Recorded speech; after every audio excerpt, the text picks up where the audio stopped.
ফাআলা হাদা বিআলিহাতিনা ইন্নাহু লামিনাজ জালিমিন।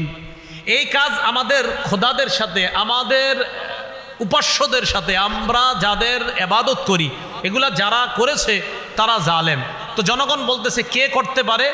তো তারা নিজেরা নিজেরা বলতেছে সামি'না ফাতাই ইয়াযকুরুহুম ইউকালু লাহু ইব্রাহিম।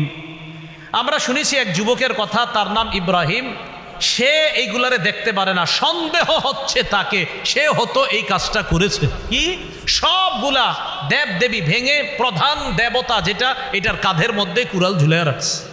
তো সবাই বলা বলি করতে লাগলো, এক কাজ করো, ইব্রাহিমকে ডাকো, ফাতু বিহি আলা আয়ুনিন নাসি লাআল্লাহুম ইয়াশহাদুন। উপস্থিত করো, জনগণ যেন দেখতে পায় আমরা কি বিচার করি ইব্রাহিমের সাথে, এটা যেন সবাই দেখতে পায়, ভবিষ্যতে যেন সবাই সতর্ক হয়ে যায়। তো ইব্রাহিম নবীরা আনছে, আনার পর ইব্রাহিম আলাইহিস সালাতু ওয়াস সালামকে তারা প্রশ্ন করতেছে, আনতা ফাআলতা হাদা বিআলিহাতিনা ইয়া ইব্রাহিম। ইব্রাহিম তুমি কি এই কাজ করেছো আমাদের এই দেবতাগুলোর সাথে? ইব্রাহিম নবী জবাব দেয়, বাল ফাআলাহু কাবীরুহুম হাদা ফাসআলুহুম ইন কানু ইয়ানতিকুন। ইব্রাহিম নবী এটা বলে নাই যে আমি করি নাই। কি বলছে? এটা বলে নাই যে আমি করি নাই। ইব্রাহিম নবী বললেন বাল ফাআলাহু কাবীরুহুম হাযা, আরে তাদের মধ্যে যে সবচেয়ে বড়টা সে করেছে। এবার দেখেন এটার আরেকটা অনুবাদ আছে, তাদের মধ্যে এই বড়টা সে এটা করেছে। দেখেন তাদের মধ্যে কাবীরুহুম হাযা, তাদের মধ্যে যে এই বড়টা সে করেছে, এই বড়টা মানে আমি, মানে ইব্রাহিম নবী নিজে। আরে এইগুলা ওনার সামনে যেগুলা আপনার সাজানো আছে এইগুলার চেয়ে কি ওরা দামি না ইব্রাহিম নবী দামি? তো ইব্রাহিম নবী মান ফাআলাহু কাবীরুহুম হাযা, তাদের মাঝে যে এই বড়টা সেইটা করেছে, এই বড়টা মানে আমি করছি। ইব্রাহিম নবী এখানে একটা কৌশলী জবাব দিয়েছে। তো তারা বুঝে নিয়েছে বড়টা মানে আমাদের বড় দেবতা যে, সেই মনে করছে। ইব্রাহিম নবীর কথা হলো আমি এমন এক জবাব দিব যেই জবাবে আমার ক্ষতিও না হয়, আমারে ভুলও যেন বুঝতে না পারে, আর তাদেরকে যেন উচিত শিক্ষা উচিত জবাব দিয়ে দেওয়া হয়। এটা অনেকে লিখেছেন যে বিষয়টা এটাও হতে পারে। আরেকটা হলো না, সরাসরি যদি এটা বলা হয়, ইব্রাহিম নবী বলেন আরে তোমরা কি দেখে বুঝতেছো না কে করছে? দেখো কার কাঁধে কুড়াল, তো দেখতেছে। তো ইব্রাহিম নবীর টার্গেট হলো তাদেরকে একটা শিক্ষা দেওয়া, কি ফাসআলুহুম ইন কানু ইয়ানতিকুন। যারা এই জায়গায় চূর্ণ বিচূর্ণ হয়ে পড়ে আছে, তোমাদের দেবতা যেগুলো আছে এদেরকে জিজ্ঞাসা করো কারা করছে, তাইলেই তো হয়ে যায়। তারা যদি কথা বলতে পারে তো জিজ্ঞাসা করো।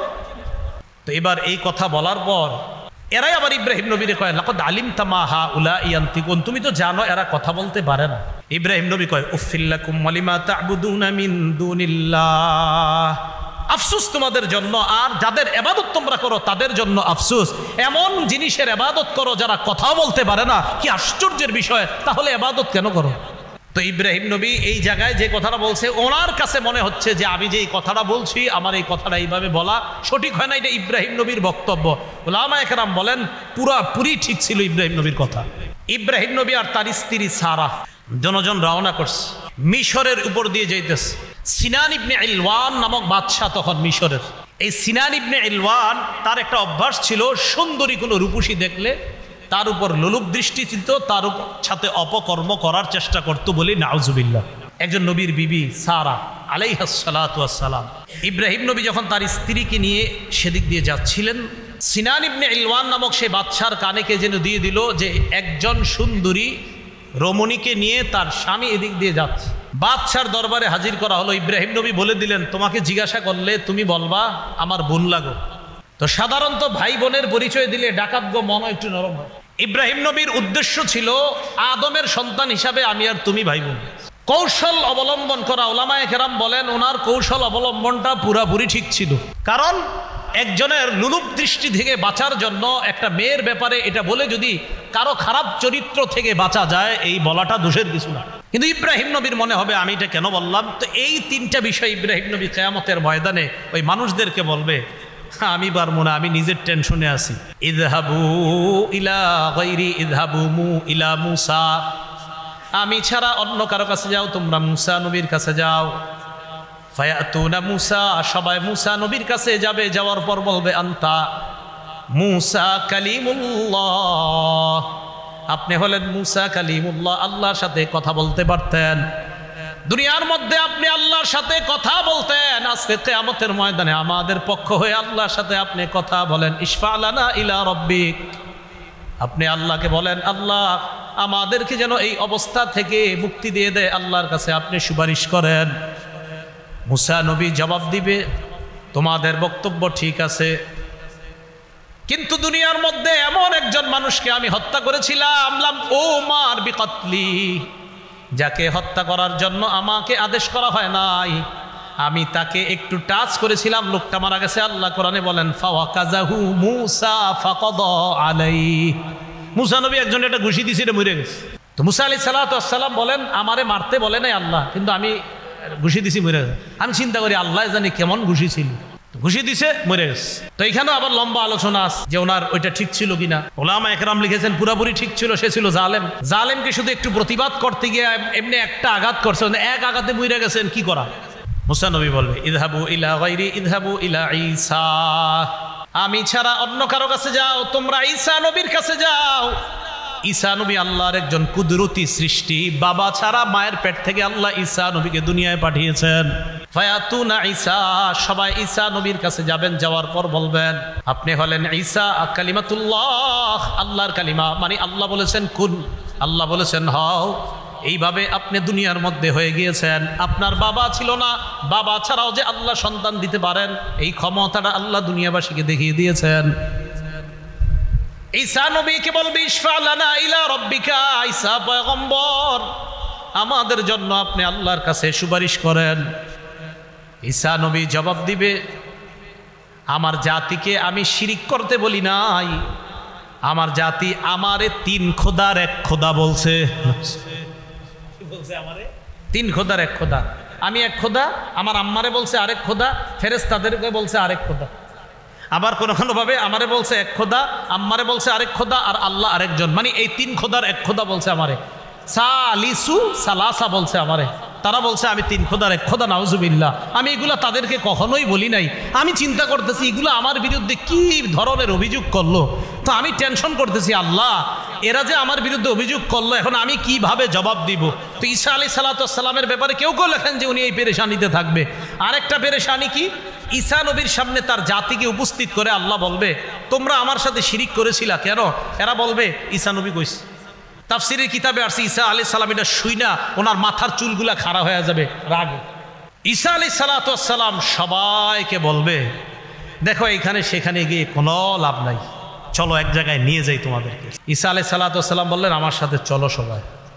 সবাই রওনা করছে, গিয়ে আমাদের নবী মুহাম্মদ সাল্লাল্লাহু আলাইহি সাল্লামের কাছে সবাই উপস্থিত হয়। সূরা মুনাফিকুনের 11 নম্বর আয়াতে আল্লাহ বলেন আমি আপনি আমরা যখন মৃত্যুবরণ করব, যখন মারা যাব অবস্থা, অনেকেই তখন আল্লাহকে ফরিয়াদ করে বলবে লাউলা আখারতানি ইলা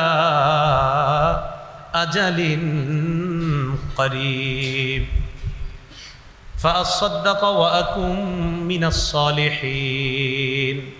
আল্লাহ আরেকটু সুযোগ যদি দিতেন তাহলে আমি ভালো কাজ করতাম, দান সদকা করতাম, নেককার মানুষদের অন্তর্ভুক্ত হতাম। আরেকটু সুযোগ যদি আপনি আমারে দিতেন মাওলা, আমি ভালো ভালো কাজ করতাম। তো সূরা মুনাফিকুনের 11 নম্বর আয়াতে আল্লাহ জবাব দিয়ে দেয় ওয়ালা ইউআখিরাল্লাহু নাফসান ইযা জাআ আজালুহা। মৃত্যু যখন এসে যাবে কিছুতেই আল্লাহ কাউকে আর সামান্য সময়ও আর সুযোগ দিবে না। যখন মৃত্যু এসে যাবে আর সুযোগ দিবে না।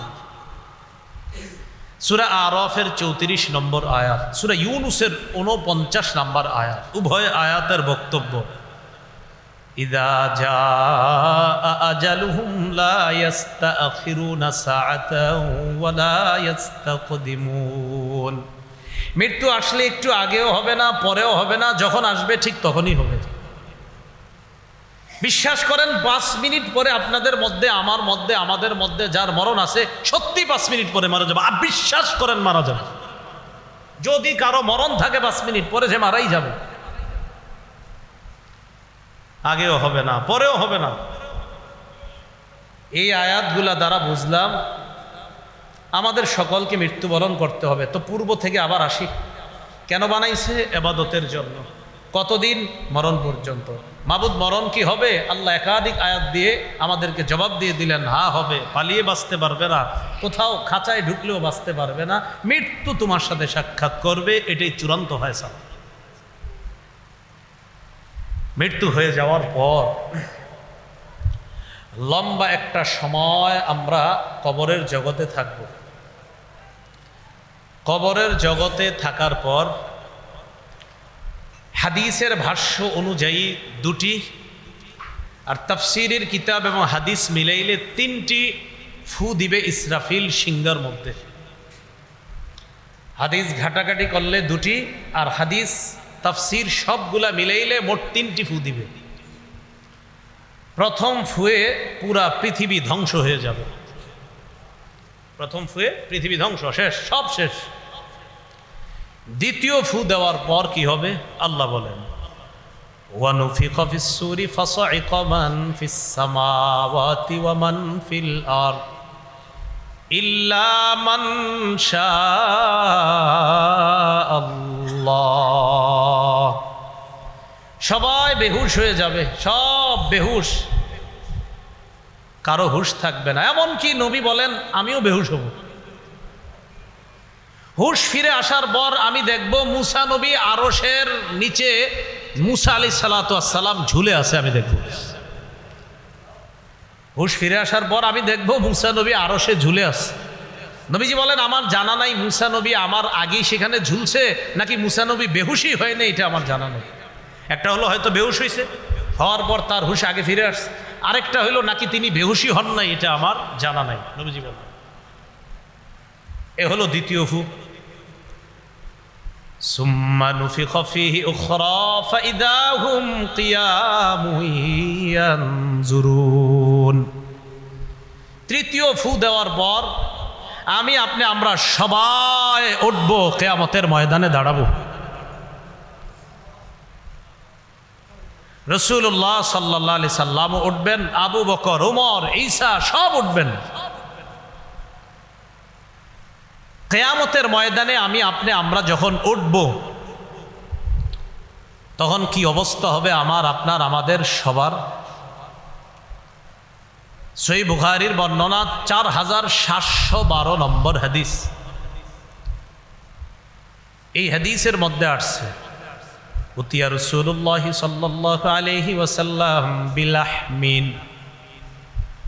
রাসূলুল্লাহ সাল্লাল্লাহু আলাইহি সাল্লামকে গোশত দেওয়া হলো, গোশত খেতে দেওয়া হলো।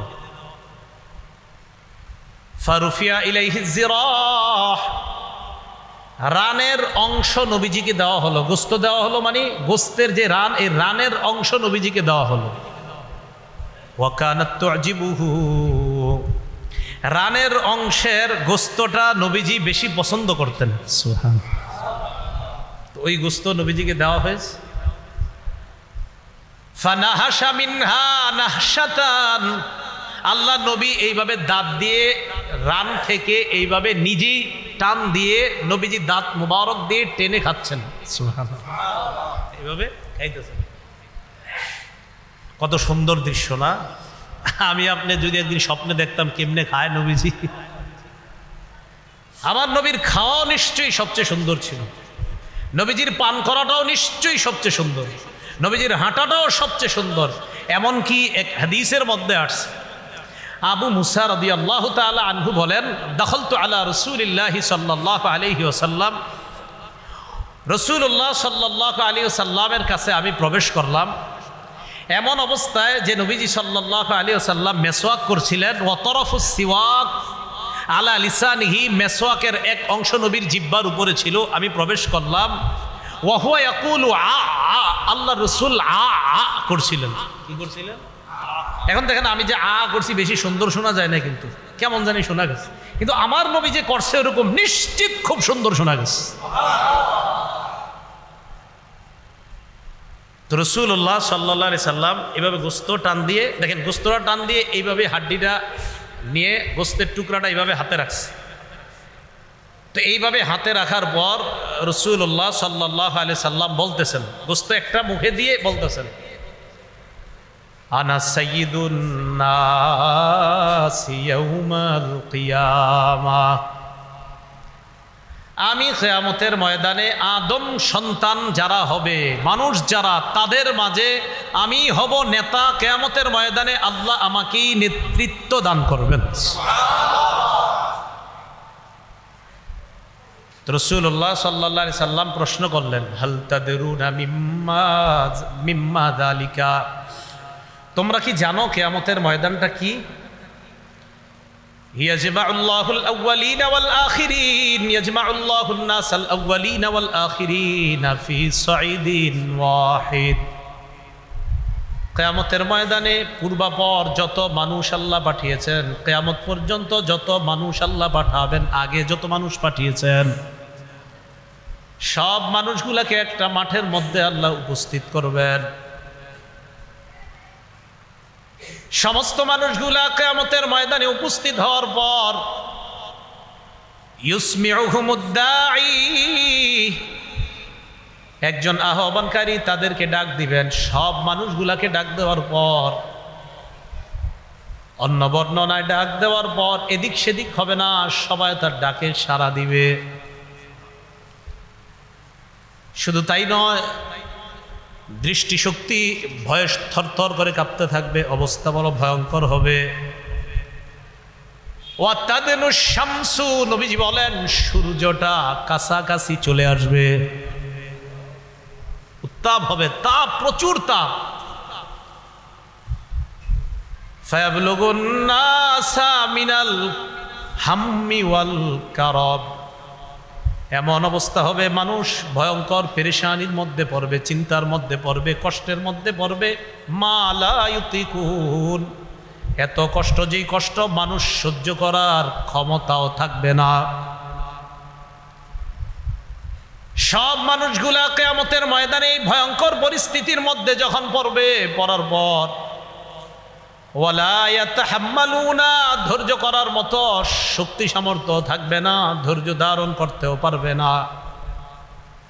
হাদিসের মধ্যে দুইটা বিষয়। এক নাম্বার, নবী বললেন ভয়ঙ্কর ওই পরিস্থিতি গ্রহণ করার শক্তিও তাদের নাই, আবার এটা যে তারা ধৈর্য ধারণ করে মোকাবেলা করবে সেই ক্ষমতাও তাদের নাই। এক নাম্বার পরিস্থিতি, এটা যে গ্রহণ করব এই শক্তিও নাই। আরেকটা, গ্রহণ যেহেতু করতেই হবে, ধৈর্য ধারণ করার ক্ষমতাও নেই। প্রথম কথা, গ্রহণ করারই ক্ষমতা নেই, কিন্তু গ্রহণ করতেই হবে, পরিস্থিতি গ্রহণ করতেই হবে। তো করার পর আবার ধৈর্য ধারণের ক্ষমতাও নাই, কি করবে তখন? তো অন্য বর্ণনায় আসছে মানুষের শরীর থেকে ঘাম পড়তে থাকবে। ঘাম পড়তে পড়তে কারো পায়ের এই পরিমাণ, কারো, এর বুখারীর বর্ণনা, কারো হাঁটু পরিমাণ, কারো কোমর পরিমাণ, কারো আবার এমন অবস্থা হবে নাকটা, কান, এই অংশটুকু একবার ঘামের নিচে যায় আবার ওঠে। হাদিস দ্বারা বোঝা যায় যার যেই পরিমাণ অপরাধ ওই পরিমাণ ঘাম। এটার মধ্যে যখন তারা পড়বে, এক দল আরেক দলকে বলবে, এই তোমরা কি দেখতেছো না কি ভয়ঙ্কর পরিস্থিতির মধ্যে আমরা আছি, এখন কি করা? এক দল আরেক দলকে বলবে, ইতু আদামা, তোমরা তোমাদের আব্বা আদমের কাছে যাও। ফায়াতুনা আদম, সবাই আদম নবীর কাছে যাবে। যাওয়ার পর বলবে, আনতা আবুনা আদম, আপনি আমাদের আব্বা আদম, আপনি হলেন আল্লাহর সর্বপ্রথম সৃষ্টি। যেই মানুষের মধ্যে আল্লাহ আপনাকে সর্বপ্রথম মানুষ হিসাবে সৃষ্টি করেছেন, আপনি হলেন সেই আদম। শুধু তাই নয়, দুনিয়ার মধ্যে আপনি আল্লাহর সর্বপ্রথম নবী, আবার সর্বপ্রথম মানুষ, আবার আপনি আমাদের সবার পিতা। আলা তারা ইলা মা নাহনু ফিহি আব্বা, আপনি কি আমাদেরকে দেখছেন না? আপনার সন্তান আমরা কত বিপদের মধ্যে আছি। সন্তানরা বলবে, আব্বা আমরা যে কি বিপদে আছি আপনি দেখতেছেন না? আলা তানজুরু, আব্বা আপনি কি দেখেন না? প্রথমে বলবে আলা তারা ইলা মা নাহনু ফিহি আব্বা, আপনি কি আমাদেরকে দেখছেন না আমরা কি বিপদের মধ্যে আছি? এই কথা আদম নবীরে বলার পর তারা বলবে, ইশফা লানা রাব্বাক, আব্বা আপনি আপনার রবের কাছে সুপারিশ করেন আল্লাহ যেন আমাদেরকে এই ভয়ঙ্কর পরিস্থিতি থেকে হেফাজত করে কিয়ামতের ময়দানে বিচারের পাল্লা কায়েম করে দেয়। ফয়সালা একটা হওয়ার, যা হওয়ার হবে, এই পরিস্থিতি আর সহ্য করতে পারি না। আব্বা আল্লাহকে বলেন বিচারের পাল্লা কায়েম করতে, বিচার হওয়ার পর যা হবার হবে বিচার করতে বলেন, এই পরিস্থিতি আর সহ্য করতে পারতেছি না। এটা কিন্তু বিচার হওয়ার আগের অবস্থা, বিচারের পাল্লা তখনও কায়েম করে। তো এই অবস্থা যখন হবে, হওয়ার পর আব্বাজান আদম সব শুনবে, শোনার পর তাদেরকে বলবে ইন্না রব্বি কদ গদিবাল ইয়াউমা গদবা লাম ইয়াগদাব ক্বাবলাহু মিসলা ওয়া লা ইয়াগদাব বা'দাহু মিসলা। সন্তানদেরকে বলবে, সন্তান আজকে আমার রব এত রাগান্বিত হয়েছে, এর আগে আল্লাহ এত রাগ কখনো হয় নাই, আর আজকের পরে এত রাগ কখনো আল্লাহ হবেও না। আদম নবী বলবে, আজকে আমার রব এত রাগান্বিত, এত রাগ করছে, আজকের আগে এত রাগ আল্লাহ কখনো করেননি, আর আজকের পরে এত রাগ কখনো হবেন না। মনে করেন আজকের দিনটা যে বললো আমগো হুজুর আজকে যেই রাগ করছে, এর আগে কোনোদিন এরকম রাগ করে নাই, তাহলে রাগটা কেমন, পরে করবেন কিনা এটা তো আর আমরা জানি না। কিন্তু নবী আদম বললেন আল্লাহ আজকের আগে এমন রাগ কখনো হয় নাই, আর আজকের পরেও এত রাগ আল্লাহ কখনো হবে না। অতএব তোমরা বুঝে নাও আল্লাহ আজকে কতটা রাগান্বিত। প্রতিদিন এই কথাগুলো একবার চিন্তা করেন, একবার প্রতিদিন চিন্তায় আনেন যে আমার আল্লাহ কিয়ামতের ময়দানে এত রাগ করবে, এর আগে এরকম রাগ হয় নাই, এর পরেও এত রাগ করে নাই, তাহলে রাগটা কেমন না জানি। তো এই কথা বলার পর আদম নবী বলবে, আল্লাহ পাক রব্বুল আলামিন আমারে কত বৈশিষ্ট্য দান করেছেন। মানুষই আদম নবীকে বলবে, খলাকাল্লাহু বিয়াদি, আল্লাহ আপনাকে আপন কুদরতি হাতে বানিয়েছে, ওয়া নাফাখা ফীকা মির রূহি, আল্লাহ আপনার ভিতরে রূহ ঢেলে দিয়েছে, ওয়া আমারাল মালাইকা ফাসজাদু লাকা, অথবা ফাসজাদা লাকাল মালাইকা, আল্লাহ ফেরেশতাদেরকে বলছে নূরের তৈরি ফেরেশতারা আপনি মাটির তৈরি আদমকে আল্লাহ ফেরেশতা দিয়ে সেজদা করাইছে। আব্বা একটু আল্লাহর কাছে সুপারিশ করেন না, আপনি তো অনেক দামি।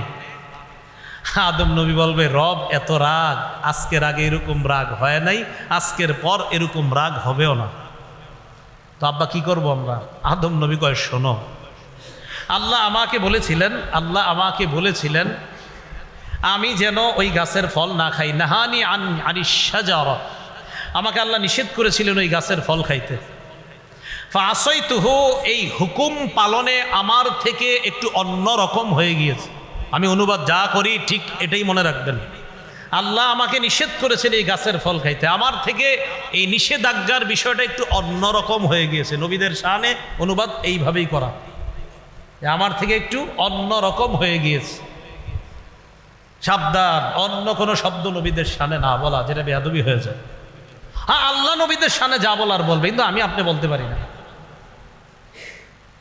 তা আদম নবী এটা বলার পর আদম নবী কয়, আল্লাহ যদি আজকে আমারে বলে তুমি কেন ওই দিন ওই নিষেধাজ্ঞা করার পরেও ফলটা খাইলা, আমি কি বলবো আমি জানি না। নাফসি নাফসি, আমি নিজের চিন্তায় আছি।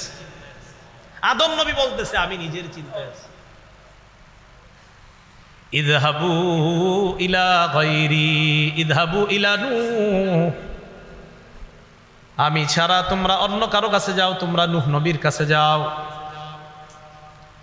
ফায়াতুনা নূহা, সব মানুষগুলা নূহ নবীর কাছে যাবে। যাওয়ার পর নূহ নবীকে বলবে, আনতা আউয়ালুর রুসুলি ইলা আহলিল আরদ, দুনিয়ার মধ্যে মানুষের কাছে আল্লাহর পক্ষ থেকে আপনি হলেন সর্বপ্রথম রসুল। রসুল বুঝেননি? শরীয়ত যার মাধ্যমে সর্বপ্রথম শুরু হয়, এর মানে হুকুম আহকাম। নূহ নবীর আগে পর্যন্ত শিরিক ছিল না দুনিয়ার মধ্যে। শিরিক যখন শুরু হলো তখন শরীয়তের প্রয়োজন দেখা দিল, বিধি নিষেধের প্রয়োজন দেখা দিল। আর ওই শরীয়তের হুকুম আহকাম সম্বলিত শরীয়ত দিয়ে আল্লাহ নূহ নবীকে পাঠিয়েছেন। এই জন্য নূহ নবীকে বলা হয় শরীয়তের প্রথম নবী। তো নূহ আলাইহিস সালাতু ওয়াস সালামকে বলবে, আপনি প্রথম রসুল। আল্লাহ পাক রব্বুল আলামিন আপনাকে আবদান শাকুরা, আপনাকে শুকর গুজার বান্দা আল্লাহ আপনাকে বানিয়েছে। শুধু তাই না, কোরআনেও আল্লাহ আপনাকে আব্দুন শাকুর বলছে যে আপনি অধিক শুকর গুজার বান্দা আল্লাহ। আজকে ইশফা লানা ইলা রব্বিক, আপনি আমাদের জন্য আপনার রবের কাছে একটু সুপারিশ করেন যেন আল্লাহ আমাদেরকে এই পেরেশানি থেকে একটু মুক্তি দেয়। নূহ আলাইহিস সালাতু ওয়াস সালাম বলবে তোমরা ভালো কথা বলছো, তবে আল্লাহ পাক রব্বুল আলামিন আমাকে একটা স্পেশাল দোয়া করার অনুমতি দিয়েছিলেন। ফাদাউতু আলা কওমি, আমি ওই দোয়াটা আমার সম্প্রদায়ের বিরুদ্ধে করেছিলাম। আমি আল্লাহকে বললাম, আল্লাহ আমার সম্প্রদায়কে আমি দিনের বেলা দাওয়াত দিলাম, রাতের বেলা দাওয়াত দিলাম, ফালাম ইয়াজিদহুম দুআই ইল্লা ফিরারা, আমি যতই দাওয়াত দিই তারা শুধু আমার থেকে পালায়। তো নূহ আলাইহিস সালাতু ওয়াস সালাম আল্লাহকে বললেন, আল্লাহ ইন্নাকা ইনতাদারহুম ইউদিল্লু ইবাদাক, আপনি যদি এদেরকে দুনিয়াতে রাখেন, আমার সম্প্রদায় যারা আছে এগুলা সব আপনার বান্দাদেরকে পথভ্রষ্ট করবে, এগুলারে রাখা দরকার নাই, ধ্বংস করে দেন। আমার দোয়া আল্লাহ কবুল করেছিলেন, আল্লাহ দুনিয়াতে এমন বড় বন্যা দিয়েছেন, ওই বন্যায় সবগুলারে ধ্বংস করছে। আজকে যদি আল্লাহ আমাকে বলে আমার বান্দাদের বিরুদ্ধে তুমি দোয়াটা কেন করেছিলা? নাফসি নাফসি, আমি আমার টেনশনে আছি। ইযহাবু ইলা গায়রি, আমি আপনাদেরকে যে কথাটা আজকে বলবো সেটা হলো, আপনারা প্রত্যেক দিনে অন্তত একবার হইলেও স্মরণ করেন, নবী নাকি বলবে নাফসি নাফসি, তো আমার কি অবস্থা হবে? কোন নবী যদি বলে আমার চিন্তা আমার চিন্তা, আমার কি হবে আমার কি হবে আমার কি হবে, তো বলেন আমার আপনার কি হবে? নূহ আলাইহিস সালাতু ওয়াস সালাম এগুলো বলার পর বলবে, ইযহাবু ইলা গায়রি, আমি ছাড়া অন্য কারো কাছে যাও। ইযহাবু ইলা ইব্রাহিম, তোমরা ইব্রাহিম নবীর কাছে যাও। ইব্রাহিম নবী আল্লাহর খলিল, আল্লাহর নির্বাচিত বান্দা, আল্লাহর বন্ধু ইব্রাহিম নবী, তার কাছে যাও। ফায়াতুনা ইব্রাহিম, সবাই ইব্রাহিম আলাইহিস সালাতু ওয়াস সালামের কাছে যাবেন। ইব্রাহিম আলাইহিস সালাতু ওয়াস সালামের কাছে যাওয়ার পর তিনি বলবেন, ইব্রাহিম নবীকে সবাই বলবে, আল্লাহ পাক রব্বুল আলামিন আপনাকে নবী বানিয়েছেন, ও খলিলা, আপনাকে খলিল বানিয়েছেন। শুধু তাই না, আল্লাহ পাক রব্বুল আলামিন আপনাকে নিজের অন্তরঙ্গ বন্ধু হিসাবে গ্রহণ করেছেন। ইশফা লানা ইলা রব্বিকা, আজকে আপনি আমাদের পক্ষ হয়ে আল্লাহর কাছে সুপারিশ করেন, কিয়ামতের ময়দানের এই ভয়ঙ্কর পেরেশানি থেকে যেন আল্লাহ আমাদেরকে মুক্তি দান করেন। ইব্রাহিম আলাইহিস সালাতু ওয়াস সালাম বলবে, ঠিকই বলছো, তবে ইন্নী কদ কাযাবতু সালাসা কাযিবাত, দুনিয়াতে আমার দ্বারা তিনটা বিষয় এমন হয়ে গেছে যেই তিনটা বিষয় হওয়া উচিত ছিল না। কি বললাম? আমার দ্বারা তিনটা বিষয় এমন হয়ে গিয়েছে যে তিনটা বিষয় হওয়াটার উচিত ছিল না। এই তিনটা বিষয় আমার দ্বারা সংগঠিত হয়ে গিয়েছে দুনিয়ার মধ্যে। এর মধ্যে একটা, আমাকে আমার জাতি বলেছিল মেলায় যাওয়ার জন্য, আমি তাদেরকে বলেছিলাম ইন্নী সাকিম, আমি অসুস্থ, আমি মেলায় যেতে পারবো না। কিন্তু আমি সেদিন অসুস্থ ছিলাম না। মুফাসসিরিনে কেরাম বলেন ইব্রাহিম নবীর এই বলাটা একদম ঠিক ছিল, কারণ ওই অসুস্থ দ্বারা উদ্দেশ্য মানসিক অসুস্থ, শারীরিক অসুস্থ না। আপনাকে কেউ শিরিক করতে বললো আর আপনি বললেন না ভাই আমি অসুস্থ, অসুস্থ মানি যে আমি মানসিকভাবে পেরেশানিতে আছি, কিভাবে শিরিক করি আমি? তাহলে মানসিক পেরেশানি এটা একটা অসুস্থতা। কিন্তু ইব্রাহিম নবীর কাছে মনে হবে যে আমি এটা ওই দিন বলাটা ঠিক হয়নি, এটা ইব্রাহিম নবীর বক্তব্য। কিন্তু মুফাসসিরিনে কেরাম বলেন নবীরা যেগুলো বলতেছে সব ঠিক ছিল বলাটা, কিন্তু নবীদের কাছে মনে হবে না আমাদের এটা ঠিক হয়নি। কথাটা কি বুঝে আসছে? তো ইব্রাহিম আলাইহিস সালাতু ওয়াস সালাম এই কথাটা বলেছিলেন।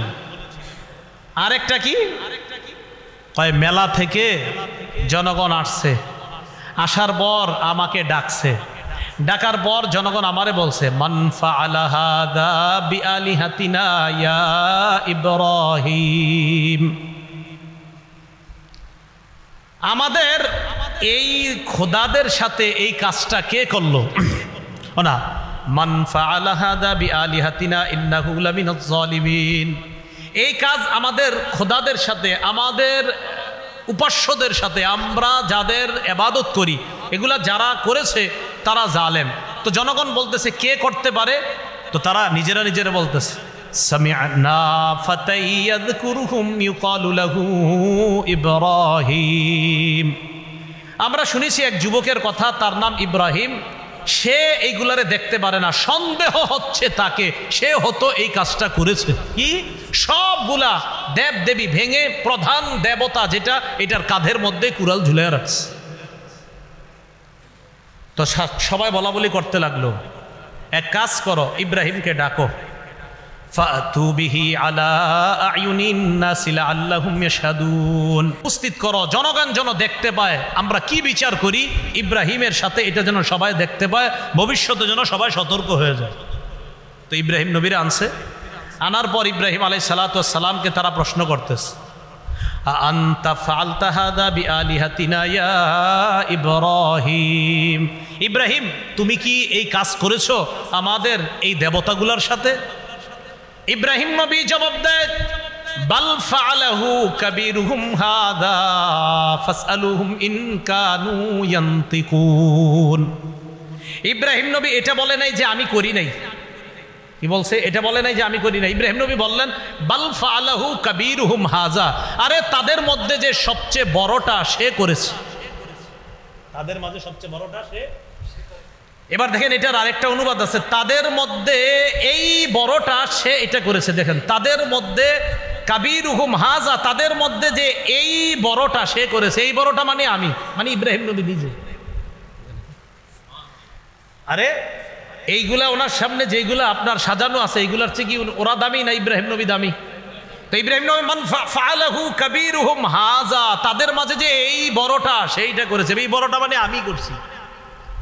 ইব্রাহিম নবী এখানে একটা কৌশলী জবাব দিয়েছে। তো তারা বুঝে নিয়েছে বড়টা মানে আমাদের বড় দেবতা যে, সেই মনে করছে।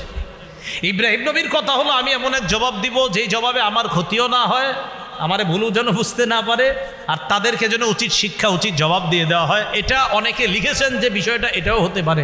আরেকটা হলো না, সরাসরি যদি এটা বলা হয়, ইব্রাহিম নবী বলেন আরে তোমরা কি দেখে বুঝতেছো না কে করছে? দেখো কার কাঁধে কুড়াল, তো দেখতেছে। তো ইব্রাহিম নবীর টার্গেট হলো তাদেরকে একটা শিক্ষা দেওয়া, কি ফাসআলুহুম ইন কানু ইয়ান্তিকুন। যারা এই জায়গায় চূর্ণ বিচূর্ণ হয়ে পড়ে আছে, তোমাদের দেবতা যেগুলো আছে এদেরকে জিজ্ঞাসা করো কারা করছে, তাহলেই তো হয়ে যায়। তারা যদি কথা বলতে পারে তো জিজ্ঞাসা করো। তো এবার এই কথা বলার পর এরাই আবার ইব্রাহিম নবীরে কয় লাকাদ আলিমতা মা হাউলা ইয়ান্তিকুন, তুমি তো জানো এরা কথা বলতে পারে না। ইব্রাহিম নবী কয় উফিল লাকুম ওয়ালিমা তা'বুদুনা মিন দুনিল্লাহ, আফসোস তোমাদের জন্য, আর যাদের ইবাদত তোমরা করো তাদের জন্য আফসোস। এমন জিনিসের ইবাদত করো যারা কথা বলতে পারে না, কি আশ্চর্যের বিষয়, তাহলে ইবাদত কেন করো? তো ইব্রাহিম নবী এই জায়গায় যে কথাটা বলছে, ওনার কাছে মনে হচ্ছে যে আমি যে এই কথাটা বলছি আমার এই কথাটা এইভাবে বলা সঠিক হয় না, এটা ইব্রাহিম নবীর বক্তব্য। উলামায়ে কেরাম বলেন পুরাপুরি ঠিক ছিল ইব্রাহিম নবীর কথা। 3 নাম্বার, ইব্রাহিম নবী আর তার স্ত্রী সারা জনজন রওনা করছে, মিশরের উপর দিয়ে যাইতেছে। সিনান ইবনে ইলওয়ান নামক বাদশাহ তখন মিশরের। এই সিনান ইবনে ইলওয়ান তার একটা অভ্যাস ছিল, সুন্দরী কোনো রূপসী দেখলে তার উপর লোলুপ দৃষ্টি ছিল, তার সাথে অপকর্ম করার চেষ্টা করতো বলি নাউজুবিল্লাহ। একজন নবীর বিবি সারা আলাইহাস সালাতু ওয়াস সালাম, ইব্রাহিম নবী যখন তার স্ত্রীকে নিয়ে সেদিক দিয়ে যাচ্ছিলেন, সিনান ইবনে ইলওয়ান নামক সেই বাদশার কানে কে যেন দিয়ে দিল যে একজন সুন্দরী রমণীকে নিয়ে তার স্বামী এদিক দিয়ে যাচ্ছে। বাদশার দরবারে হাজির করা হলো। ইব্রাহিম নবী বলে দিলেন তোমাকে জিজ্ঞাসা করলে তুমি বলবা আমার বোন লাগো। কি লাগো? বোন। তো সাধারণত ভাই বোনের পরিচয় দিলে ডাকাতগো মন একটু নরম হয়, ভাই বোন। ইব্রাহিম নবীর উদ্দেশ্য ছিল আদমের সন্তান হিসাবে আমি আর তুমি ভাই বোন। কৌশল অবলম্বন করা, উলামায়ে কেরাম বলেন ওনার কৌশল অবলম্বনটা পুরাপুরি ঠিক ছিল।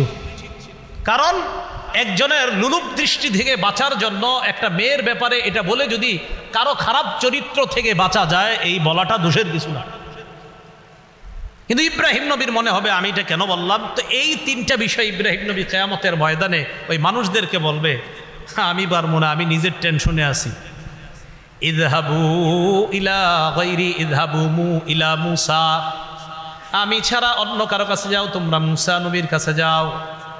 ফায়াতুনা মূসা, সবাই মূসা নবীর কাছে যাবে, যাওয়ার পর বলবে আনতা মূসা কালিমুল্লাহ, আপনি হলেন মূসা কালিমুল্লাহ, আল্লাহর সাথে কথা বলতে পারতেন। দুনিয়ার মধ্যে আপনি আল্লাহর সাথে কথা বলতেন, আজকে কিয়ামতের ময়দানে আমাদের পক্ষ হয়ে আল্লাহর সাথে আপনি কথা বলেন। ইশফা লানা ইলা রাব্বিক, আপনি আল্লাহকে বলেন আল্লাহ আমাদেরকে যেন এই অবস্থা থেকে মুক্তি দিয়ে দেয়, আল্লাহর কাছে আপনি সুপারিশ করেন। মূসা নবী জবাব দিবে তোমাদের বক্তব্য ঠিক আছে, কিন্তু দুনিয়ার মধ্যে এমন একজন মানুষকে আমি হত্যা করেছিলাম, লাম উমার বিকতলি, যাকে হত্যা করার জন্য আমাকে আদেশ করা হয় নাই, আমি তাকে একটু টাচ করেছিলাম, লোকটা মারা গেছে। আল্লাহ কোরআনে বলেন ফাওয়াকাযাহু মূসা ফাকাদা আলাইহি, মূসা নবী একজন একটা ঘুষি দিয়েছিল, মরে গেছে। তো মূসা আলাইহিস সালাতু ওয়াস সালাম বলেন আমারে মারতে বলে নাই আল্লাহ, কিন্তু আমি ঘুষি দিছি, মরে গেছে। আমি চিন্তা করি আল্লাহ জানি কেমন ঘুষি ছিল, ঠিক না? ঘুষি দিছে, মরে গেছে। তো এইখানেও আবার লম্বা আলোচনা আছে যে ওনার ওইটা ঠিক ছিল কিনা। ওলামা একরাম লিখেছেন পুরাপুরি ঠিক ছিল, সে ছিল জালেম। জালেমকে শুধু একটু প্রতিবাদ করতে গিয়ে এমনি একটা আঘাত করছে, এক আঘাতে মরে গেছেন, কি করা। তো মূসা নবী বলবে নাফসি নাফসি, আমি টেনশনে আছি এই বিষয় নিয়ে, আল্লাহ যদি আমরা ধরে ফেলে। তাহলে দেখেন নবীগণ তাদের এক একটা বিষয় যেটা তাদের কাছে মনে হচ্ছে এটা আমার সঠিক হয় না, এটা নিয়ে টেনশনে। আমার আপনার অসংখ্য অগণিত এমন ভুল আছে, তাহলে কি পরিমাণ টেনশন হওয়া দরকার। মূসা নবী বলবে ইযহাবু ইলা গায়রি ইযহাবু ইলা ঈসা, আমি ছাড়া অন্য কারো কাছে যাও, তোমরা ঈসা নবীর কাছে যাও।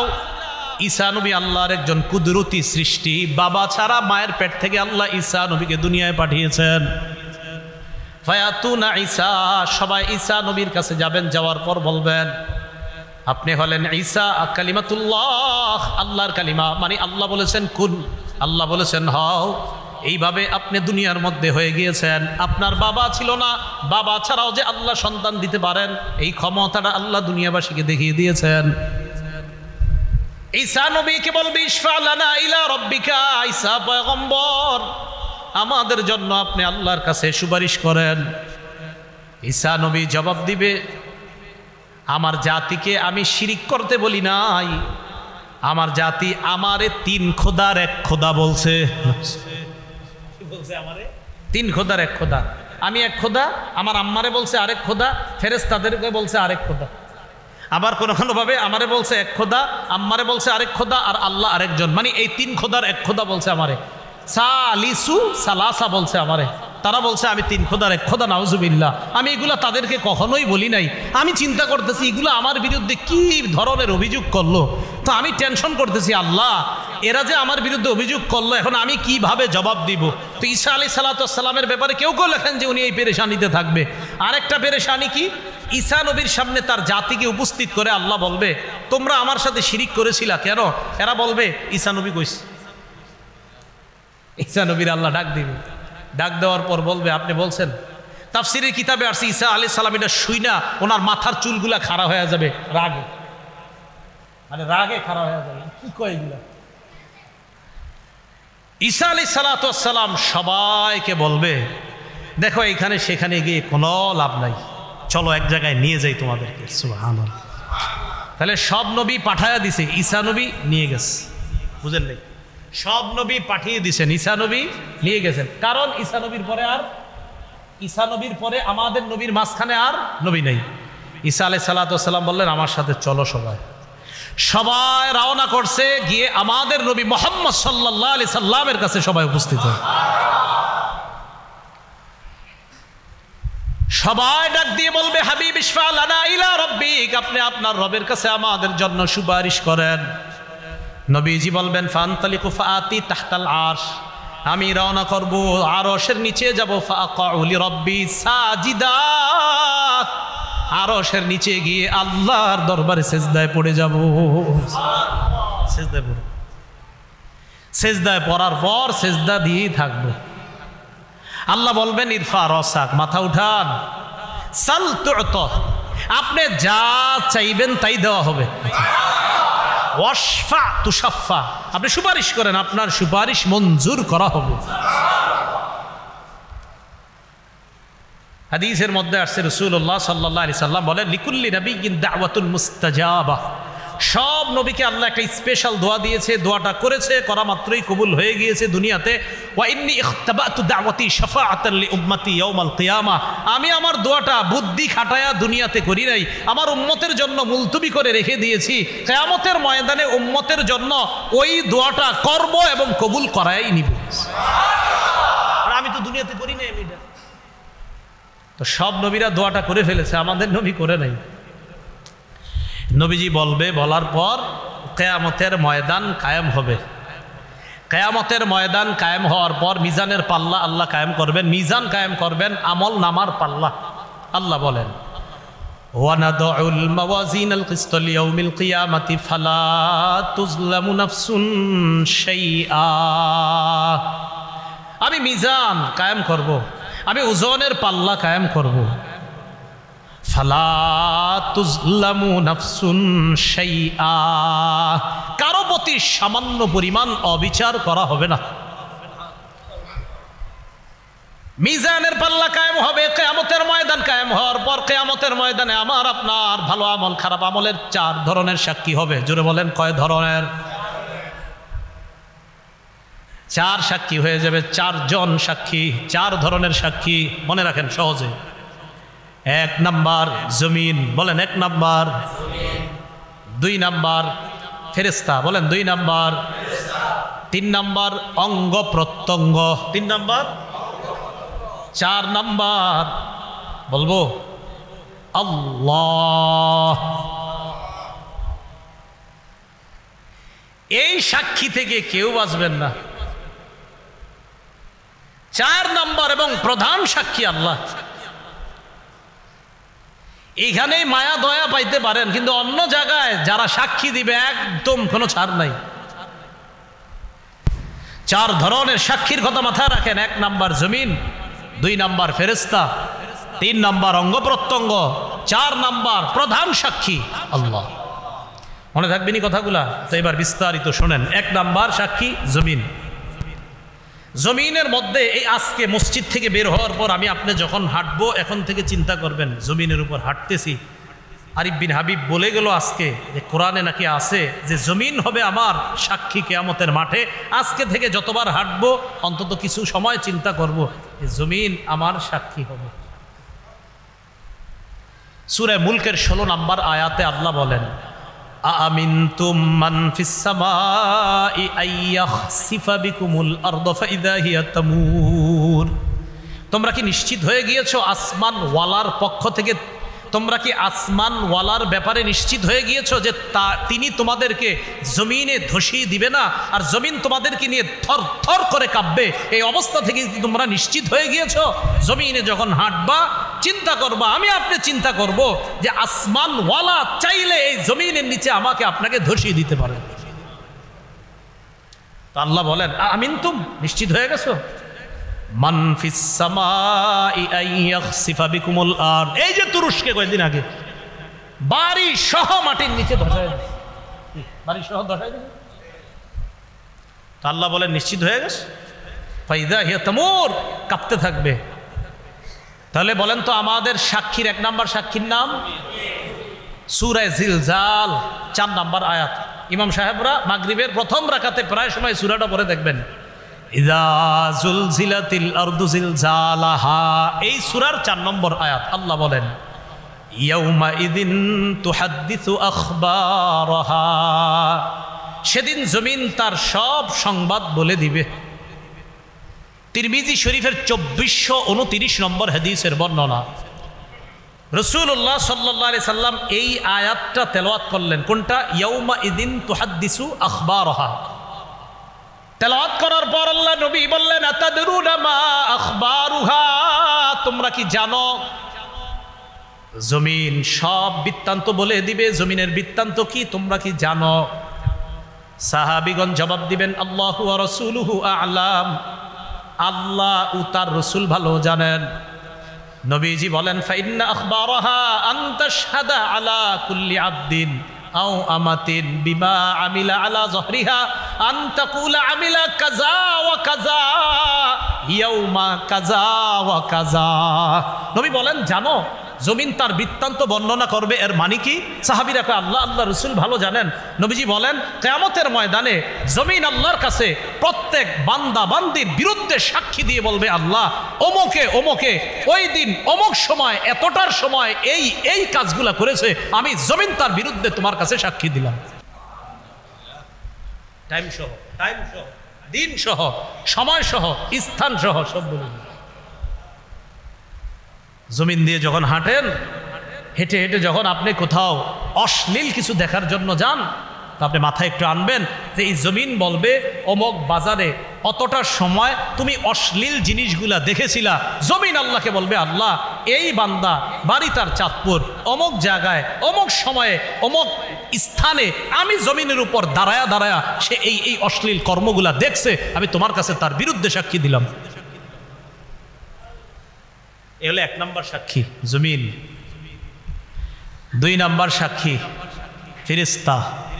সূরা ইনফিতারের 10 থেকে 14 নম্বর আয়াতে আল্লাহ বলেন, ইন্না আলাইকুম লাহাফিজিনা কিরামান কাতিবিনা ইয়ালামুনা মা তাফআলুন ইন্নাল আবরারা লাফি নাঈমিন ওয়া ইন্নাল ফুজ্জারা লাফি জাহিম।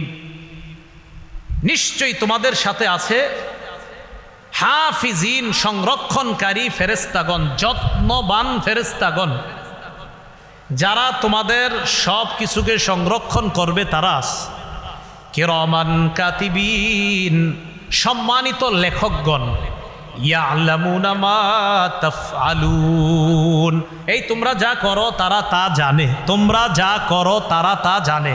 আজকে থেকে আমার আপনার দ্বিতীয় চিন্তা, প্রথম চিন্তা কি? জমিন। দ্বিতীয় চিন্তা আমি আপনি করা যে আমার সাথে ফেরেশতারা আছে, আমি এখন মিথ্যা বলতেছি, ছি ছি, আমার এই মিথ্যাটা ফেরেশতারা দেখতেছে লিখতেছে। বলেন, ফেরেশতারা আমার মিথ্যাটা বলেন দেখতেছে, শুনতেছে, লিখতেছে। তাহলে দ্বিতীয় চিন্তা আমাদের যে আমার সাথে ফেরেশতারা আছে, আমি যে তার সাথে মিথ্যা বলতেছি, ছি, ফেরেশতারা দেখতেছে, আমার মিথ্যাটা শুনতেছে, আবার লিখে ফেলতেছে। তো আল্লাহ বলেন, এটা করো না।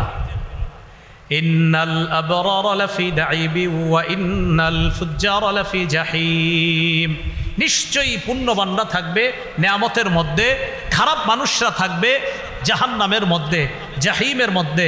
নাঈম মানি পরিপূর্ণ নেয়ামতে পরিপূর্ণ জান্নাতের মধ্যে, জাহিম ভয়ঙ্কর এক স্থান হবে, জাহিম প্রজ্বলিত আগুন জ্বলবে, বিভিন্ন ধরনের শাস্তি থাকবে। এই জাহান্নামের মধ্যে থাকবে পাপাচাররা। আল্লাহ আমাদেরকে হেফাজত করেন। এখন ফেরেশতারা আমল নামা লেখার পর আমল নামাটা জমা হবে, ঠিক তো? আচ্ছা, আমল নামা যে জমা করবে, এখন কথা হলো, আল্লাহ আমি তো মাঝে মাঝে চুপি চুপি কিছু খারাপ কাজ করি, আবার মাঝে মাঝে একদম চুপি চুপি, কেউ দেখে না। কথার কথা, সূরা যুখরুফের ৮০ নম্বর আয়াতে আল্লাহ বলেন, এই তোমরা যারা মনে করছো চুপি চুপি কিছু দেখি না, তো তোমরা শোনো। আল্লাহ বলেন, আম ইয়াহসাবুনা আন্না লা নাসমাউ সিররাহুম ওয়া নাজওয়াহুম, তারা কি মনে করে আন্না লা নাসমাউ সিররাহুম, যে আমি তাদের গোপন বিষয়গুলো জানি না, ওয়া নাজওয়াহুম, তাদের কানা ঘুষা জানি না। এই দুইজন কানে কানে বলতেছি না, এখন আমরা দুইজনকে কানে কানে বললাম, আল্লাহ কয় এটাও জানি। সুবহানাল্লাহ।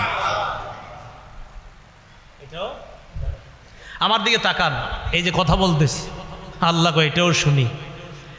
সুবহানাল্লাহ, সুবহানাল্লাহ। আল্লাহ কয় এটাও শুনি। এখন জিহ্বা বন্ধ, মনে মনে আল্লাহরে স্মরণ করছি, মনে মনে, জিহ্বাও নারী নাই, মুখও খুলি নাই। আল্লাহ কয় এটাও শুনি। কোথায় যাবেন? ভাই কেমন আছেন? আল্লাহ কয় শুনছি। ভাই কেমন আছেন? আল্লাহ কয় শুনছি। চুপচাপ বন্ধ। এভাবে ইশারা করলাম, আপনি আমার ইশারা বুঝছেন না, বুঝি না আমরা ইশারায়, আপনি ইশারা বুঝে ফেলেন। আল্লাহ কয় এটাও বুঝছি। তো আল্লাহ পাক রব্বুল আলামিন সূরা যুখরুফের ৮০ নম্বর আয়াতে বলেন, আম ইয়াহসাবুনা আন্না লা নাসমাউ সিররাহুম ওয়া নাজওয়াহুম, তারা কি মনে করে আমি তাদের গোপন কথা আর তাদের কানাকানি কানাঘুষা কথা এগুলা শুনি না? বালা ওয়া রুসুলুনা লাদাইহিম ইয়াকতুবুন, আল্লাহ বলেন তাদের গোপন কথা কানাকানি কথা সব শুনি। শুধু তাই নয়, আমার ফেরেশতা লেখকগণ যারা আছে তাদের সব কিছু লিপিবদ্ধ করে নেয়, সব লিখে ফেলে। এবার লেখার পর আমল নামা জমা হয়েছে, একসাথে আমল নামা হয়েছে। হওয়ার পর কি হবে? কিয়ামতের ময়দানে আমি আপনি দাঁড়ায় রয়েছি। সূরা বানী ইসরাঈলের 13-14 নম্বর আয়াতে আল্লাহ বলেন, ইকরা কিতাবাক, নাও নাও আমল নামা পড়ো। আল্লাহ বলেন, ওয়া নুখরিজু লাহু ইয়াউমাল কিয়ামাতি কিতাবান ইয়ালকাহু মানশুরা, আমি কিয়ামতের ময়দানে তার আমল নামাটা খুলবো, উন্মোচন করব, এরপর তাকে দিয়ে বলবো, নাও তুমি পড়ো, আজকে তোমার আমল নামার হিসাবের জন্য তুমি নিজেই যথেষ্ট। এখন আমল নামা পড়লেন, পইরা কি হবে জানেন? তো যখন নাকি পাপাচার বান্দা তার আমল নামা দেখবে, তার অবস্থা হবে ভয়ঙ্কর। সূরা কাহফের 49 নম্বর আয়াতে আল্লাহ বলেন, ওই ব্যক্তি বলবে, মা লিহাদাল কিতাবি লা ইউগাদিরু সগীরাতান ওয়ালা কাবীরাতান ইল্লা আহসাহা, আমল নামা দেখে বলবে, আমল নামা এটা আবার কেমন আমল নামা? লা ইউগাদিরু সগীরাতান ওয়ালা কাবীরা, ছোট বড় কিচ্ছুই তো ছাড়ে নাই। আরে আমি দুনিয়াতে পানির নিচে ডুব দিয়ে কি করলাম এটাও দি লেখা, সবটি লেখা এখানে। ইল্লা আহসাহা, সব আল্লাহ সেখানে জমা করে রেখেছেন। ওয়া ওয়াজাদু মা আমিলু হাদিরা, সব আমল নামা যা করছে সে সব দেখতে পাবে। তো দেখার পর বেঈমানরা যখন দেখবে তার আমল নামাটা, তার কি অবস্থা হবে? সূরা নাবার 40 নম্বর আয়াতে আল্লাহ বলেন, ইয়াউমা ইয়ানজুরুল মারউ মা কদ্দামাত ইয়াদা, মানুষ তার আমল নামাগুলা দেখবে, দেখার পর ওয়াকুলুল কাফির, কাফের বলবে, ইয়া লাইতানি কুনতু তুরাবা, কাফের তার আমল নামা দেখে বলবে, হায় আমি যদি মাটি হয়ে যাইতাম। কি হয়ে যাইতাম? আমি যদি মাটি হয়ে যাইতাম তো বেঁচে যাইতাম। তাহলে কি বুঝতে পারলাম? ফেরেশতারা লেখে, লেখার পর আমল নামা আল্লাহর কাছে পেশ করবে, কিয়ামতের ময়দানে সাক্ষী দিয়ে দিবে, আমল নামা আমাকে দেওয়া হবে, নাও তুমি পড়ো। আমি আপনি পড়ব, দেখা বলবো, সর্বনাশ, ছোট বড় সবই তো লেখা। পাপাচার সহ বেঈমান যারা আছে তারা যদি দেখে, দেখার পর বলবে, সর্বনাশ, আমি যদি মাটি হয়ে যেতাম, এই কথা বলবে আমল নামা দেখা।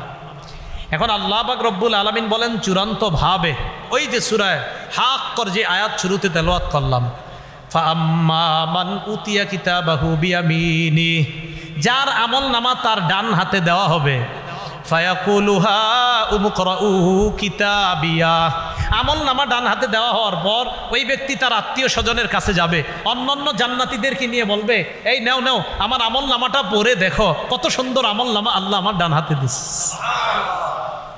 পরীক্ষা পাশ করার পর আপনারা দৌড়ে কি করেন? যা করেন সেখানেও তা করবেন। সুবহানাল্লাহ।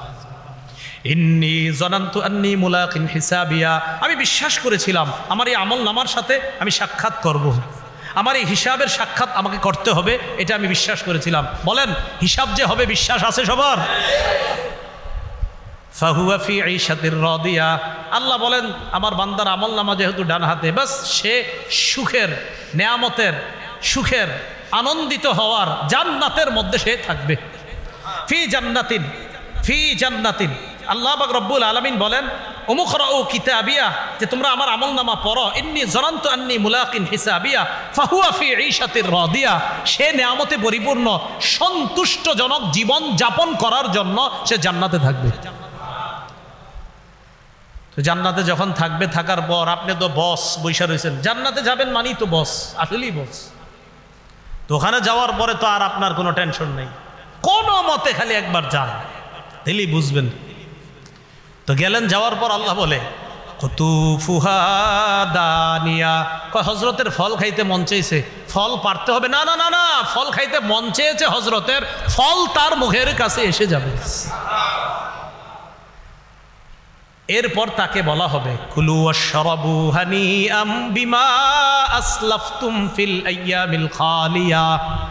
তাকে বলা হবে খাও, পান করো, স্বাচ্ছন্দ্যে খাও, আরামে পান করো। কেন জানো? দুনিয়াতে কষ্ট করে ভালো ভালো আমল করেছিলা, ফজরের নামাজে শীতের মধ্যে ল্যাপ তোষক ছেড়ে মসজিদে গিয়েছিলা, রাতের অন্ধকারে গিয়েছিলা, হ্যাঁ হ্যাঁ তুমি কষ্ট করেছিলা, তো আজকে আমি আল্লাহ তোমাকে শান্তি দিব না তো কাকে শান্তি দিব? আমল না, থাকো যেমনে মন চায় চলো। এবার ও আম্মা মান উতিয়া কিতাবাহু বিশিমালি, যার আমল নামা বাম হাতে দেওয়া হবে। আল্লাহ হেফাজত করেন, আল্লাহ আমাকেও হেফাজত করেন, আমাদের সবাইকে হেফাজত করেন। আপনারা মাঝে মাঝে এত প্রশংসা করেন, টেনশনে পড়ে যায় কি হবে কিয়ামতের ময়দানে।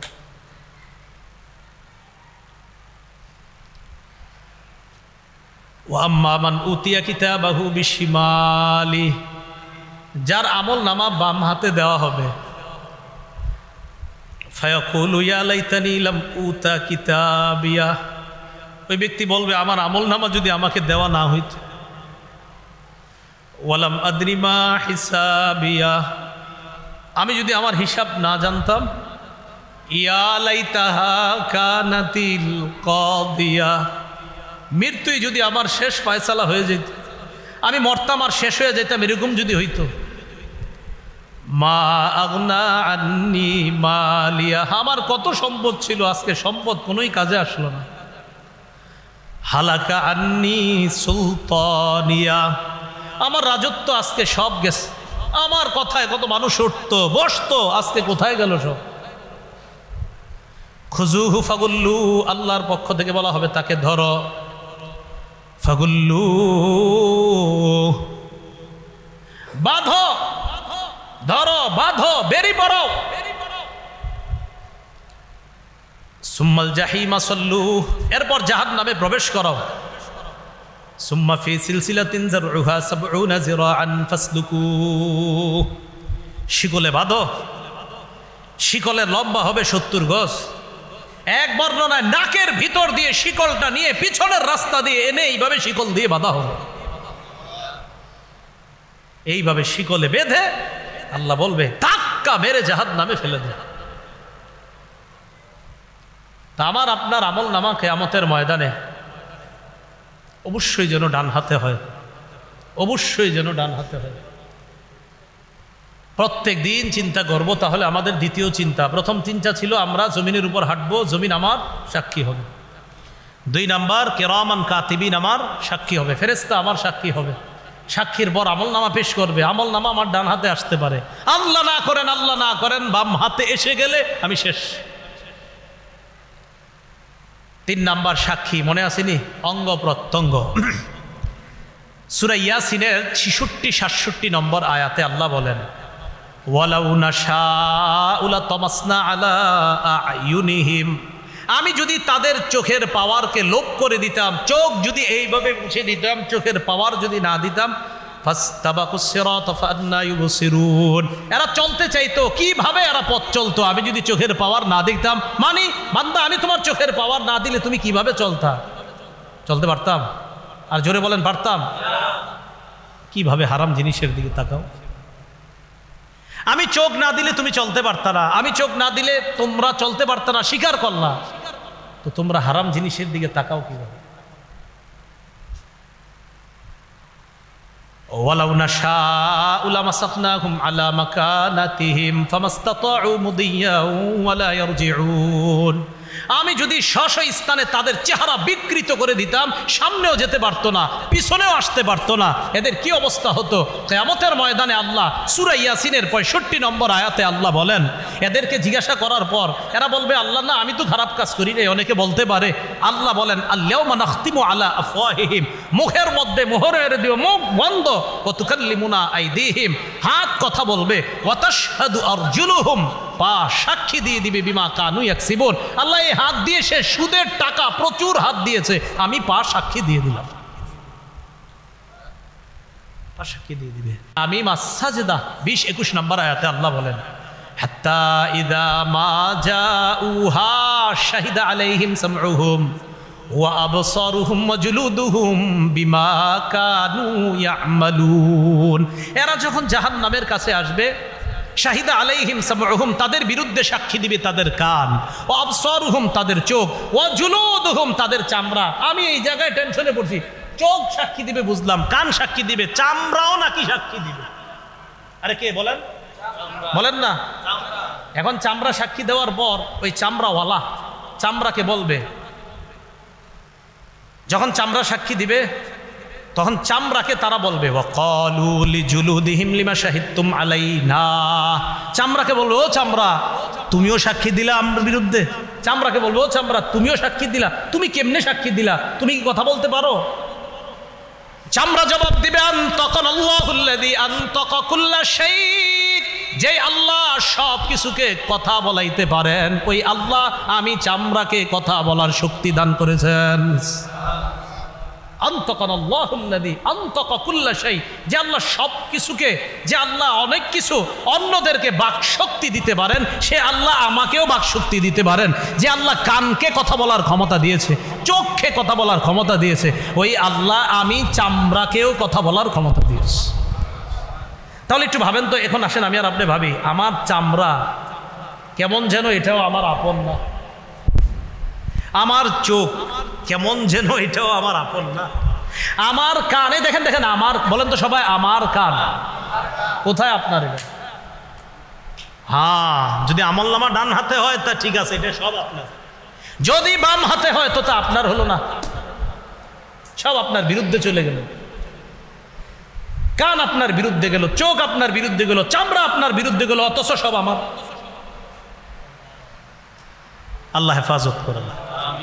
তাহলে অঙ্গ প্রত্যঙ্গ 3 নাম্বার সাক্ষী। আসেন আবার প্রথম, জমিনে হাঁটতিস, জমিন সাক্ষী।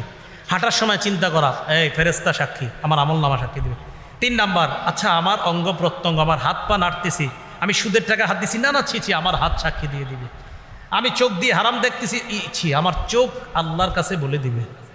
তাহলে 3 নাম্বার অঙ্গ প্রত্যঙ্গ সাক্ষী। 4 নাম্বার কে? আল্লাহ। এখান থেকে আর কেমনে বাঁচবে? সূরা হামিম আস-সাজদাতে আল্লাহ বলেন, আওয়ালাম ইয়াকফি বিরাব্বিকা, এই শোনো, অমুকে অমুকে সাক্ষী দিছে, তো তোমরা এটা বলবা সেটা বলবা। আরে এটা কি যথেষ্ট না যে আমি আল্লাহই তো সব দেখছি? আর কি করবা? আওয়ালাম ইয়াকফি বিরাব্বিক, তোমার রবের জন্য কি এতটুকু যথেষ্ট না? আন্নাহু আলা কুল্লি শাইইন শাহিদ, আরে আমি আল্লাহই তো সব দেখছি, আর কি তুমি অস্বীকার করবা? আমি তো সব দেখছি, কি করছো না করছো ওইটা তো আমার একটা সিস্টেম। আমি আল্লাহর একটা সিস্টেম আছে, সিস্টেম পদ্ধতি অবলম্বন করব, ফেরেশতার সাক্ষী নিব, অঙ্গ প্রত্যঙ্গের সাক্ষী নিব, কানের সাক্ষী নিব, এটা তো আমার একটা পদ্ধতি, আমার সিস্টেম। কিন্তু তোমরা কি মনে করো তোমাদের জন্য এতটুকু যথেষ্ট না যে আমি আল্লাহই তো সব দেখছি, কি করছো? আল্লাহ আমাদেরকে বুঝার তৌফিক দান করেন। সূরা আলী ইমরানের 5 নম্বর আয়াতে আল্লাহ বলেন, ইন্নাল্লাহা লা ইয়াখফা আলাইহি শাইউন ফিল আরদি ওয়ালা ফিস সামা। বলেন আমার সাথে সবাই, নিশ্চয়ই আল্লাহর কাছে, বলেন আসমান জমিনের কোনো কিছুই গোপন থাকে না। আবার বলেন, নিশ্চয়ই আল্লাহর কাছে আসমান জমিনের কোনো কিছুই গোপন থাকে না। শেষ। আমি আপনি যা করতে আজকে যা বয়ান করলাম, যা শুনলাম, আমি ওনারে কানে কানে মাঝখানে একটা কথা বলছি, এইটাও আল্লাহ সব শুনছে।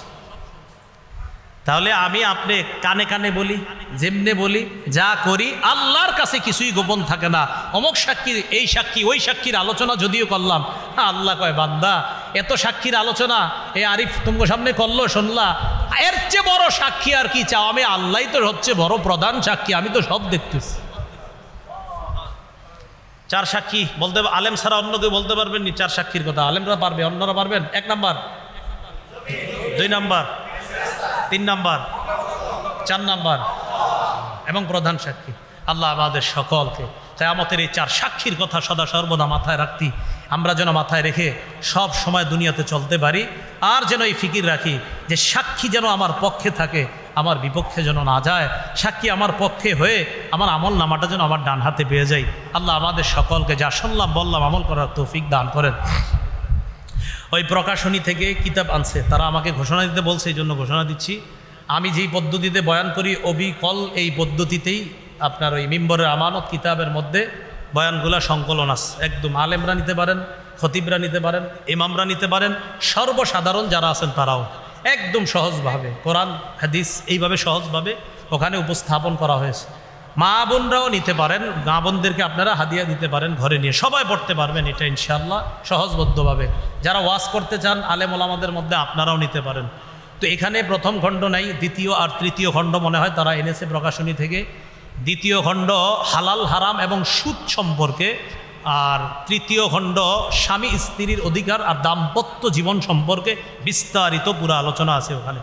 তো আপনাদের যাদের যেই খণ্ড মনে হয় যে নেওয়া দরকার নিতে পারেন। সর্বোচ্চ 5 মিনিট সময় গাড়ির ওখানে, 5 মিনিটের মধ্যে আমরা যদি যা সংগ্রহ করতে পারি 5 মিনিট পরে ইনশাল্লাহ শাটার লাগিয়ে দেওয়া হবে। আল্লাহ পাক রব্বুল আলামিন আমাদের সকলকে যা শুনলাম বললাম এতক্ষণ পর্যন্ত এই কথাগুলোর উপর সবাই যেন আমল করতে পারি আল্লাহ তৌফিক দান করেন।